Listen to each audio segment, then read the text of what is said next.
Dia pun baliklah ikut jalan belakang Caltex Salo tu, ikut kawasan sawah padi ada kedai yang ada sah. Lepas tu jalan tanah perkuburan tu. Dia lalu kat tu, jalan tu sepit, jalan parit tali air. Kalau selisih kereta, memang payah. Sebab dia muat sutih kereta ya. Tapi bila yang nak balik malam, selisih kereta tu memang duduk lah. Sebab orang banyak pilih kat jalan besar tu kalau nak masuk ke Salah.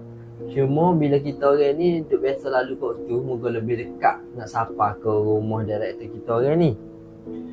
So, aku pun lalu kat tu. Pelakon-pelakon lain yang mari daripada kawasan ni pun akan lalu kat tu juga.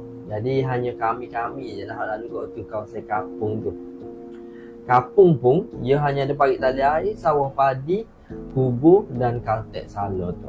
Belakang Caltex Salo, orang Pasimah mesti tahu yang. Jadi bila Yana balik kat tu, kita orang dah mikir dah, berani nanti ni. Lewat-lewat lagu ni balik sore. Oh, Yana tak ada gapo. Muka Yana orang Pasimah juga. Mungkin kita anggap dia biasa kot kawasan tu. Jadi, bila dia balik tu, dia kena lalu slow je bawa kereta dia. Aku tak ingat masa tu kereta apa yang naik. Dia bawa kereta slow. Masa dia bawa kereta tu, dia nampak ada Pak Cik jalan. Bukan jalan lah mari. Jalan lah pergi juga. Dia lah nak balik. Pak Cik tu pun lah nak pergi juga. Jadi jalan kaki dengan bawa kereta, mestilah laju bawa kereta sikit. So, ni Pak Cik tu, ni kereta Yana. Dia pergi, Pak Cik jalan dia pergi, tiba-tiba kereta dia dengan Pak Cik tu bersebelahan. So, bila Yana bawa kereta, dia tengok tepi, Pak Cik tu duduk jalan tepi.